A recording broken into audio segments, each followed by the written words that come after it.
Hej! Välkomna till Södergård, Follow Farmer, säsong 2. Det är massor som händer under juli månad. Här kommer ett litet bonusavsnitt av vad som pågår på gården. Vi tittar lite på raps. Vi installerar tavre och jag meckar med bevattningsmaskin. Håll till godo. Gå in och prenumerera så du inte missar kommande avsnitt.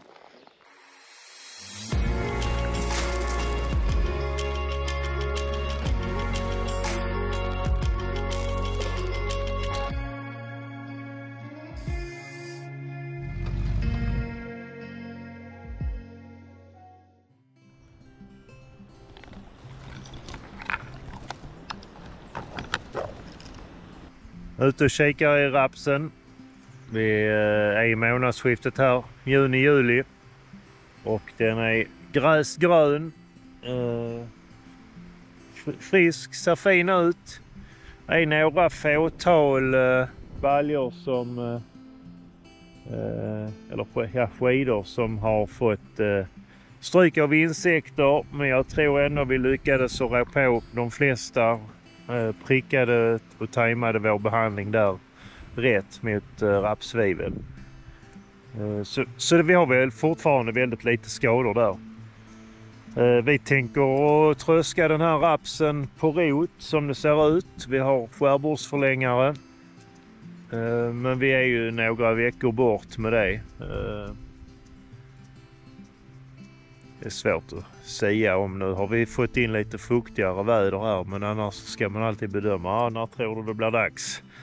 Men det är ju åtminstone 3 veckor bort. 4 oss kanske. Vi får se. Spenderar lite tid i verkstaden. Håller på att byta en packning i en turbinhus på en av våra bevattningsmaskiner. Vi har turbinhuset av själva drivningen, det som driver bevattningsmaskinen eller trumman. Och här har vi turbinhjulen urplockade. Vi har nya packningar på gång. Har den gamla här som är hård i gummit. Och passar även på att sätta nya lager i turbinhuset. Så förhoppningsvis så ska grejerna gå. Återstår lite montering och sen är det på det igen.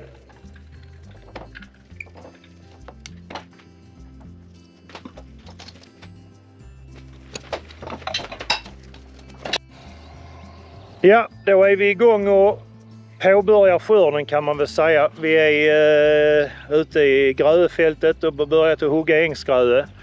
Normalt så hugger jag faktiskt gröen själv med en 7-fots slåtterbalk med dubbelkniv.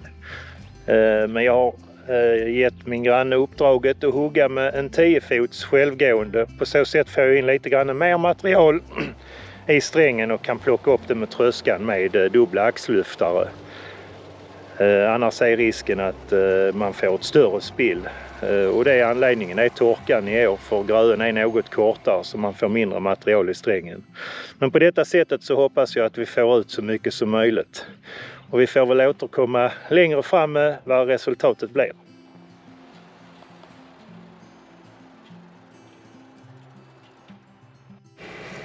Ja, och nu är vi nere på betet, eller utanför betet där vi kör dit balorna, och det är här vi plastar.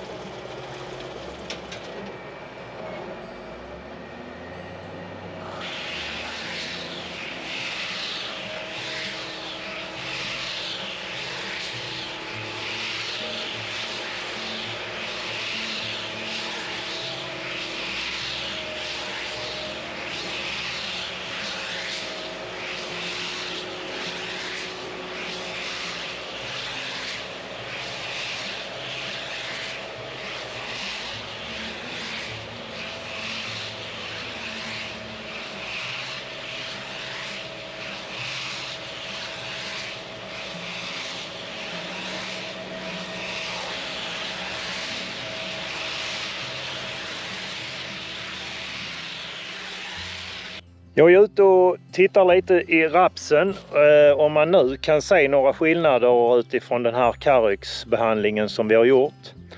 Just nu så står jag i det som är behandlat och man kan väl säga att de längsta plantorna här, de når mig till axlarna ungefär.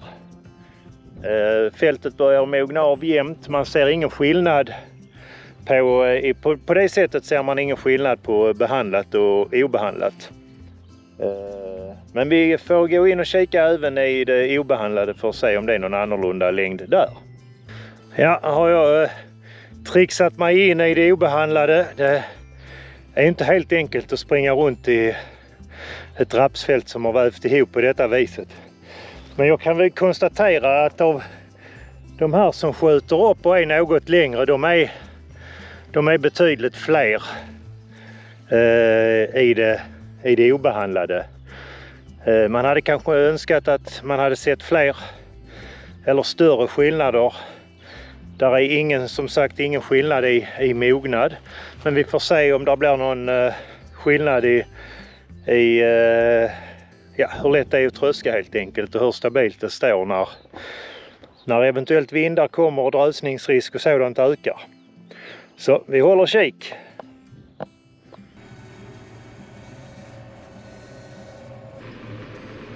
Idag är det gräsfrötröske på agendan. Vi körde även lite grann igår. Det går långsamt, men det brukar det göra med gröde. 1 kilometer i timmen eller strax därunder. Vi har lyft strängarna, började direkt på morgonen så att luft kommer åt under och torkar ut så att det blir bra så att fröet släpper och inte följer med halmen ut bak.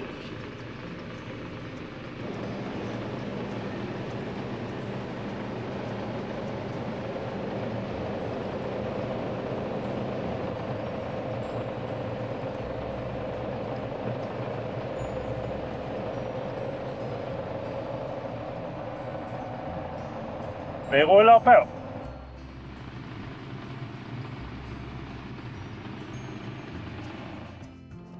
Det var allt gott folk. Till nästa gång då är raps och gräsfrö avtröskat och vi är förmodligen igång med höstvete. Passa på att interagera med oss och kommentera i kommentarsfältet. På återseende.